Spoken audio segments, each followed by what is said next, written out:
سورہ التوبہ میں آتا ہے نا اتخذوا احبارہم و رہبانہم اربابا من دون اللہ، یہود و نصارہ نے اپنے نبیوں کو اور اپنے علماء اور جوگیوں کو یعنی صوفیوں کو سو کالڈ اللہ والے ان کو خدا مان لیا تھا اللہ کے مقابلے کے اوپر.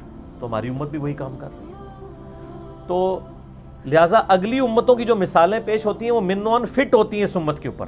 آپ جان نہیں چھڑا سکتے کہ یہ تو علماء یہود کی باری تھی، ان کے بارے میں بات ہوئی، ہمارے بارے میں نہیں. تو نبی صلی اللہ علیہ وسلم نے فرمایا وہی خرابیاں تم میں بھی آئیں گی. ٹھیک ہو گیا. اب یہ جو سب سے پہلے کتے کی مثال بیان ہوئی ہے یہ سورۃ الاعراف میں ہوئی ہے.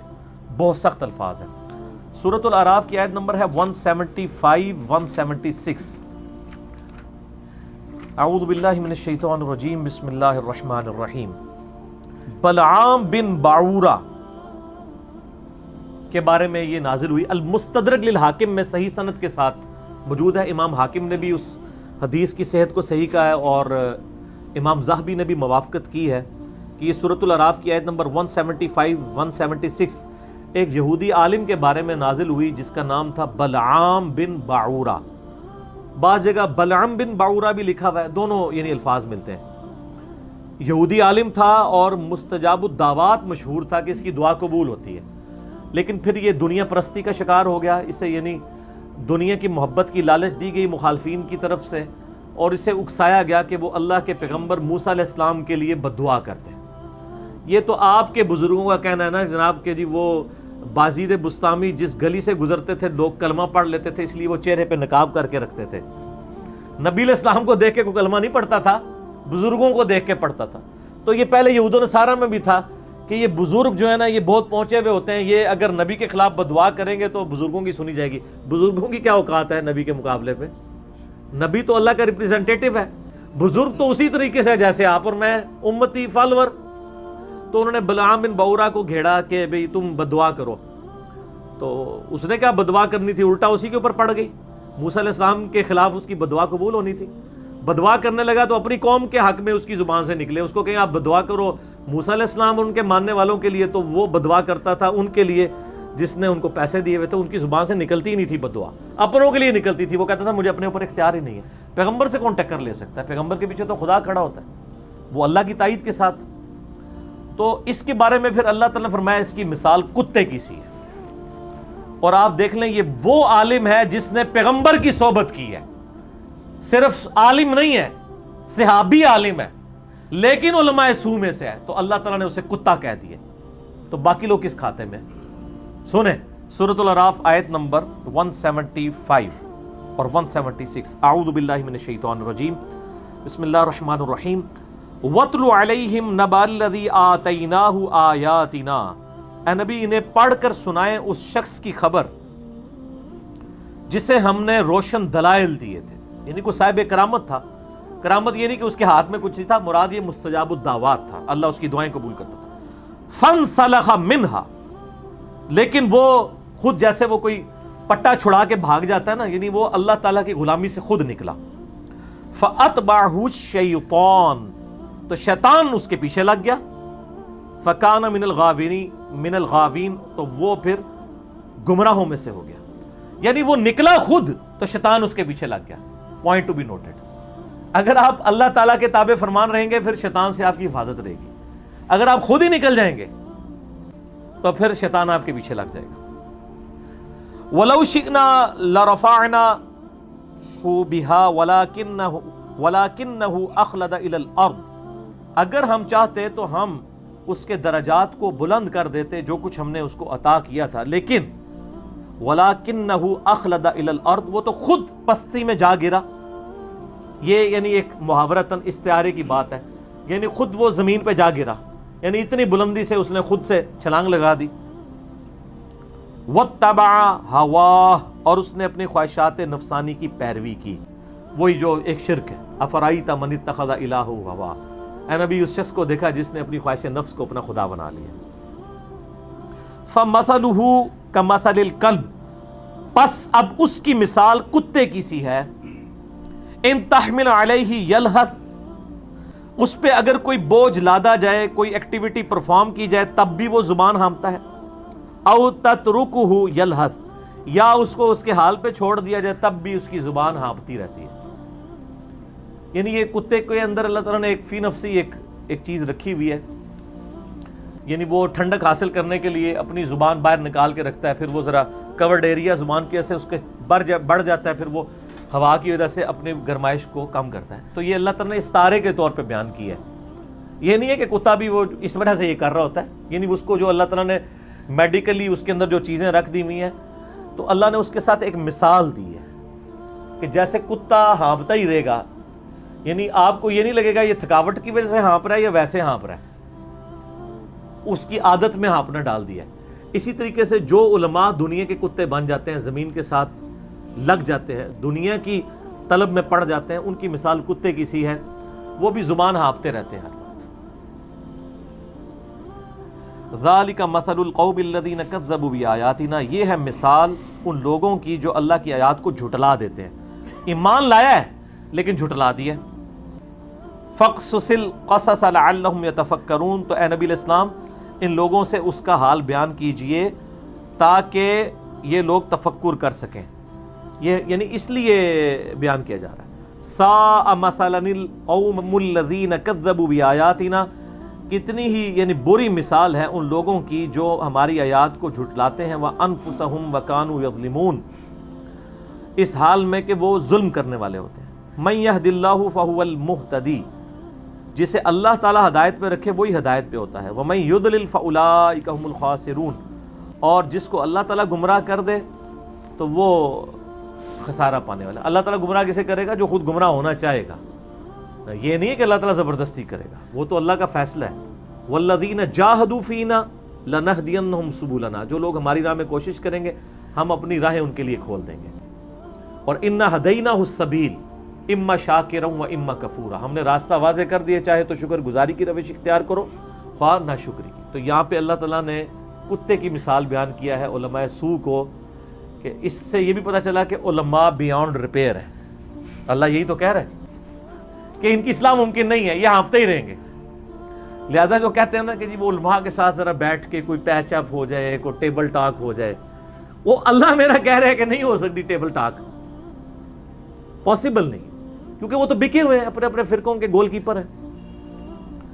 اور یہ صرف اللہ نے مثال بیان نہیں کی ہے، احادیث میں بھی آپ کو ملتا ہے. سنن نبی داؤد میں ایک حدیث ہے، نبی علیہ السلام فرمایا میری امت میں 72 فرقے دوزخ میں جائیں گے، اور وہ ایسے فرقے ہوں گے کہ جن میں بدعات ایسے داخل ہو جائیں گی جیسے باولا کتا، پاگل کتا کسی کو کاٹ لے تو اس کے ایک ایک رگ و ریشے میں اس کا اثر، یعنی وہ جو حلق پن آپ کو پتہ نہیں چلا جاتا ہے، پھر وہ پیٹ میں کتنے ٹیکے لگتے ہیں، وہ جراثیم چلے جاتے ہیں. اس کی وجہ سے پہلے لوگوں میں جب ٹیکے والا معاملہ نہیں تھا تو لوگوں کی ڈیتھ بھی ہو جاتی تھی. تو جیسے باولا کتا کسی کو کاٹ جائے نا، اس کے جسم میں اس کا زہر پھیل جاتا ہے، اس طرح میری امت میں لوگوں میں بدعات پھیل جائیں گی.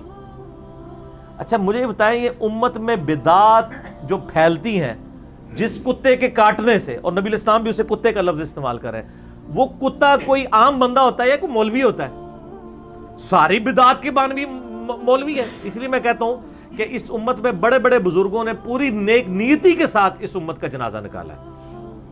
انہوں نے یہ سمجھا کہ نیک نیتی کے ساتھ کہ یہ امت کے حق میں بہتر ہے یہ جاری کر دیا جائے. کسی نے عشق رسول کا نام دے کے، کسی نے توحید کا نام دے کے، کسی نے محبت اہل بیت کا نام دے کے، کسی نے دفاع صحابہ کا نام دے کے غلط عقیدے امت کو بتائے ہیں. اور وہ امت کو اس لیے عقیدے بتایا کہ وہ یہ سمجھتے تھے کہ اس وقت اس چیز کی ضرورت ہے، چاہے ہمیں جھوٹ بھی بولنا پڑے، غلط بات بتانی پڑے، ہم نے بتانی ہے کیونکہ نقصان ہو جائے گا. کتاب و سنت کیا کہتا ہے؟ وہ کہتے ہیں اس کو سائیڈ پہ رکھیں، اس وقت ضرورت یہ ہے. تو وہ اس وقت پوری نیک نیتی کے ساتھ امت کا بیڑا غرق کر رہے ہوتے ہیں. تو نبی علیہ السلام نے کیا مثال دی کہ کتا کاٹ جائے باولا اور اس کے جسم میں اس کا اثر چلا جائے. تو یہ کتا کون سا کاٹتا ہے؟ علماء سوء. وہ آپ کو پتا طارق جمیل صاحب نے کلیریفیکیشن دی تھی، اس پہ میرا ایک لیکچر آیا تھا جس پہ ان پہ الزام لگا تھا کہ انہوں نے علماء کے لیے جراثیم کا لفظ استعمال کیا. تو انہوں نے کلیریفیکیشن دی، میں نے علماء کو تو جراثیم نہیں کہا، میں نے تو یہ کہا ہے کہ باہر کے ملکوں میں جو لوگ آتے ہیں یہ پاکستان، انڈیا، بنگلہ دیش سے جراثیم فرقہ واریت کے ساتھ لے کے آ جاتے ہیں، یہاں بھی فرقوں کے نام پہ مسجدیں بنانا شروع کر دیتے ہیں. تو میں نے اس پہ کہا تھا for the sake of argument agreed کہ انڈیا پاکستان بنگلہ دیش سے یہ جراثیم لے کے جاتے ہیں وہاں. تو انڈیا پاکستان بنگلہ دیش میں جو جراثیم لے کے جا رہے ہیں، یہ جراثیم ان کو لگے کہاں سے ہیں؟ کسی کھلاڑی نے ان کو ہاتھ ٹچ کر لیا تھا، یا کوئی فلمی ایکٹر جو ہے اس نے کوئی مطلب ان کے ساتھ سیلفی بنوا لی تھی تو وہ جراثیم لگ گئے تھے؟ فرقہ واریت کے جراثیم کسی کرکٹر سے، فٹ بالر سے لگتے ہیں یا مولوی سے لگتے ہیں؟ تو سیدھی بات ہے. تو الٹیمیٹلی کان آپ ایسے بھی پکڑے پھر بھی علماء سو کے لیے جراثیم کی بات آئے گی. تو میرا ایک یوٹیوب پہ کلپ بھی اس میں سے پھر ہم نے کاٹا تھا، علماء سو امت کے جراثیم. یہ اتنا بڑا جراثیم میں سے ایک جرثومے کی تصویر بھی سال لگائی ہوئی تھی. تو یہ یعنی قرآن پاک میں بھی آپ دیکھ لیں مثال کتے کی آئی ہے، اور میں نے ابو داؤد سے اس حدیث میں بھی کتے کے الفاظ ہیں. اب آ جائیں گدھے کی مثال. گدھے کی مثال بھی قرآن پاک میں سورہ الجمعہ میں اللہ تعالیٰ نے علماء یہود کے لیے گدھے کی مثال بیان کی ہے. اور میں نے پہلے ہی کیڑا نکال دیا کہ جو جو خرابیاں ان کے اندر ہیں نا وہ اس امت میں بھی آنی ہیں. پارہ نمبر 28 کے اندر سورہ الجمعہ، اس میں اللہ تعالیٰ علماء یہود کے بارے میں فرماتا ہے مثل الذین حملوا التوراۃ، مثال ان لوگوں کی، ان علماء کی جن کو حامل تورات بنایا گیا تھا. ظاہر ہے علماء ہی ہے نا، ویسے تو بڑے فخر سے کہہ رہے ہوتے ہیں انبیاء کے وارث علماء ہیں. جب ہم یہ باتیں پڑھتے ہیں وہ کہتے ہیں نہیں، یہاں تو یہ بتا رہے ہیں کہ جن لوگوں کا تورات کا جن کو وارث بنایا گیا، تو آپ تو کہتے ہیں کہ انبیاء کے وارث علماء ہوتے ہیں. اب یہ عوام کے کھاتے میں ڈال رہے ہیں، ایک ٹکٹ میں 2 مزے کرتے ہیں. تو یہ علماء کے بارے میں ہی ہے. مثل الذین حملوا التوراۃ، جن لوگوں کو تورات کا حامل بنایا گیا تھا، ثم لم یحملوها، پھر وہ حامل ہونے کا حق نہیں انہوں نے ادا کیا، ان کی مثال ہے کمثل الحمار، ایک گدھے کی مثال ہے، یحمل اسفارا، جو کہ بوجھ اٹھائے ہوئے ہیں. بئس مثل القوم الذین کذبوا بآیات اللہ، کتنی ہی بری مثال ہے ان لوگوں کی جو اللہ کی آیات کو جھٹلاتے ہیں. واللہ لا یہدی القوم الظالمین، اللہ تعالیٰ ایسے لوگوں کو ہدایت نہیں دیتا جو خود ظلم کی روش اختیار کرتے ہیں. ہدایت تو ظاہر قیمتی چیز ہے، جو کوشش کرے گا اسے ملے گی. یہاں اللہ تعالیٰ نے فرمایا کہ جو تورات کے حامل بنائے گئے، تورات کے حامل عوام الناس تھی یا علماء تھے؟ علماء سے پوچھ کے چلیں، کہتے ہیں نا آپ کو، کہتے ہیں علماء سے، کیونکہ دیکھیں کتاب و سنت کے حاملین تو علماء ہیں. تو سر یہ بھی علماء یہودی ہیں نا. تو اللہ تعالیٰ یہ گدھے کی مثال ہے. گدھے کی مثال کیوں؟ اور ایسا گدھا جس کے اوپر کتابیں لاد دی ہوں، بوجھ لادا ہوا ہو. اب مجھے بتائیں اگر کسی گدھے کے اوپر کتاب لاد دی جائے تو گدھا اس کتاب سے استفادہ کر سکتا ہے؟ گدھا تو وہ پڑھ ہی نہیں سکے گا. تو یہ اللہ نے مثال بیان کی ہے کہ ایسے علماء جو تورات کے حامل تو تھے، لیکن اس کے اندر جو اللہ کی تعلیمات تھیں اس سے استفادہ کر کے ہمارے پیغمبر کو انہوں نے نہیں پہچانا کہ یہ وہی پیغمبر آخر الزمان ہے جس کی پریڈکشنز اولڈ ٹیسٹمنٹ میں، نیو ٹیسٹمنٹ میں موجود تھیں. تو گویا یہ ان گدھوں کی مانند ہیں کہ جن کے اوپر کتابوں کا بوجھ تو لدا ہوا ہے، ڈگریوں کا بوجھ تو لدا ہوا ہے، ان کے شوکیسوں میں بخاری مسلم تو رکھی ہوئی ہے لیکن اس سے استفادہ نہیں کر پا رہے. اچھا یہ وہ مثال ہم پہ فٹ کر رہے ہوتے ہیں علماء سونا کہ آپ تو گدھے کی مانند ہیں، کتابیں آپ کتابیں کھول کے بیان کر رہے ہیں. وہ جو کتابیں کھول کے بیان کرتا ہے اس کو تو اللہ نے گدھا کہا ہی نہیں ہے. اللہ نے کہا ہے کہ گدھا وہ ہے جس پہ کتاب لدی ہے اور وہ کتاب پڑھ نہیں رہا.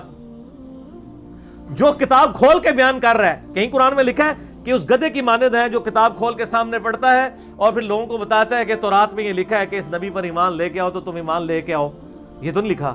یہ تو اللہ کہہ رہا ہے یہ علماء یہود وہ ہیں کہ ان کے پاس تعلیم موجود تھی، انہوں نے اس تعلیم پہ عمل نہیں کیا. تو آج بھی وہی علماء گدھے کی مانند ہیں جن کی بخاری مسلم یا قرآن جو ہے وہ شوکیسوں میں لگا ہوا ہے لیکن وہ اس سے استفادہ نہیں کر رہے ہوتے. تو ان کو گدھے کی مثال اللہ تعالیٰ نے قرآن میں بیان کی ہے اور حدیث میں بھی آیا ہے. سر صحیح بخاری اور مسلم کی متفق علیہ حدیث ہے. نبی صلی اللہ علیہ وآلہ وسلم فرمایا میں نے اپنی امت کے علماء کو دوزخ میں دیکھا ہے ان گدھوں کی مانند جو اپنی انتڑیوں کے گرد چکر کاٹ رہے ہیں. پرانے زمانے میں آپ کو پتا نا وہ جیسے کولو کا بیل ہوتا تھا نا، تو عرب میں یعنی گدھوں کو بھی اس میں جوتا جاتا تھا. بعض اوقات یعنی وہ گندم کے سٹے الگ کرنے کے لیے، پانی نکالنے کے لیے. تو آپ علیہ السلام فرمایا کہ میں نے دیکھا ہے کہ وہ اپنی انتڑیوں کے گرد دوزخ میں چکر کاٹ رہے ہیں ان گدھوں کی مانند. کون؟ علماء. اچھا تو ان سے اہل جنت، اسی حدیث میں آتا ہے کہ اہل جنت پوچھیں گے کہ حضرت صاحب تسی کتھے تسی اتنے پہنچے بزرگ سو، اتنے مریض سن، اتنے آپ سے پوچھ کے چلنے والے تھے، تو وہ پھر وائزین پتہ کیا کہیں گے؟ وہ کہیں گے علماء کہ ہم وہ کچھ کہا کرتے تھے جو خود نہیں کرتے تھے، لوگوں کو نیکی کا حکم تو دیا کرتے تھے، خود اس پہ چلا نہیں کرتے تھے، اور لوگوں کو برائی سے روکا تو کرتے تھے لیکن خود نہیں رکا کرتے تھے۔ دیکھیں اللہ تعالیٰ نے کوئی پرواہ نہیں کی ہے، وہ جنتی ان کی باتیں، اس میں الفاظ ہیں، وہ کہیں گے کہ ہم تو آپ کی باتوں کی وجہ سے جنت میں پہنچ گئے اور تسی دوزخ وچ۔ اللہ تعالیٰ انصاف پہ ہے، اللہ کو اس سے پرواہ نہیں ہے کہ علم کس سے حاصل کیا جا رہا ہے، اس چیز کی پرواہ ہے کہ علم پہ عمل کون کر رہا ہے۔ اگر کوئی عالم ہے عمل نہیں کر رہا دوزخ میں، اور اسی عالم کی تقریر سن کے کوئی بندہ اپنی اصلاح کر لیتا ہے جنت میں، اینڈ رزلٹ تو یہ ہے کہ عمل کون کر رہا ہے۔ اگر ڈگریوں پہ ہوتا تو ڈگری والے جنت میں جاتے ہیں نا، بغیر ڈگری والے دوزخ میں ہوتے۔ یہ ڈگریاں بھی کلیئر ہو رہی ہیں ساتھ ساتھ، ڈگری کا مسئلہ نہیں ہے، اس علم پہ عمل بھی کرنا ہے۔ یہ نہیں ہے کہ کتابیں پڑھ ہی رہے، پڑھے کوئی نہ، اور جب کو پڑھ کے بتائے تو کہتے ہیں نہیں جو دین کتابوں میں تو نہیں ہے، بزرگوں کی خدمات ہیں۔ ایک ٹکٹ میں کتنے کتنے مزے لیتے ہیں۔ تو یہاں پہ نبی علیہ السلام نے گدھے کی مثال بیان کیا ہے علماء کے لیے کہ دوزخ میں نے ان کو اپنی انتڑیوں کے گرد چکر کاٹتے ہوئے دیکھا ہے۔ تو ماشاءاللہ کافی زیادہ فضائل و برکات قرآن و حدیث میں ان کے بیان ہوئے علماء سو کے۔ قطعاً کوئی یہ نہ سمجھے اگر کوئی خود علماء سو میں سے ہے تو بے شک وہ غصہ کھا لے، اگر آپ اپنے آپ کو علماء حق سمجھتے ہیں تو آپ کو ان باتوں سے غصہ نہیں کھانا چاہیے۔ میرے سامنے کوئی آیات بار بار پڑھ کے مجھے سنائے کہ جو قرآن کے، اس کو آپ آج کے دور میں ٹرانسلیٹ کر لیں کہ جو قرآن اور حدیث کے حاملین بنائے گئے وہ گدھے کی مانند ہیں جو بوجھ اٹھائے پھرتے ہیں، تو میں تو برا نہیں مانوں گا، میں تو وہ گدھا ہے ہی نہیں ہوں، مجھے تو بالکل غصہ نہیں آئے گا، کیونکہ میں تو اگر حامل بنایا گیا ہوں تو میں اسی کو پڑھ کے خود بھی عمل کر رہا ہوں اور اپنی استطاعت کے مطابق لوگوں کو بھی سکھا رہا ہوں۔ لیکن اگر اس طرح کی مثالیں سن کے کسی کو غصہ آ رہا ہے تو وہ خود ہی ٹیسٹر اپنے اوپر لگا لے کہ وہ علماء سو میں سے ہے۔ آپ میرے سامنے یہ یاد پڑھیں، بلعام بن بورا کے واقعہ بار بار سنائیں، مجھے کوئی فرق نہیں پڑے گا، ٹھیک ہے۔ ہم کب کتاب و سنت کے خلاف چل رہے ہیں؟ جو چل رہے ہوتے ہیں نا ان کو غصہ آتا ہے، ہمیں کہہ رہا ہے ہمیں کہہ رہا ہے، بھائی ہم کو نام لے رہے ہیں کسی کا؟ ہم تو یہ بتا رہے ہیں یہ نوٹوریس چیزیں ان کے اندر پائی جاتی ہیں جو علماء سو ہوتے ہیں۔ تو جسے فٹ اسے گفٹ، اگر سمجھتے ہیں کہ یہ آپ کے بارے میں ہے تو پھر آپ کو توبہ کرنی چاہیے، غصہ کھانے کی بجائے توبہ کرنی چاہیے اور اللہ کی طرف رجوع لانا چاہیے۔ ٹھیک ہو گیا جی؟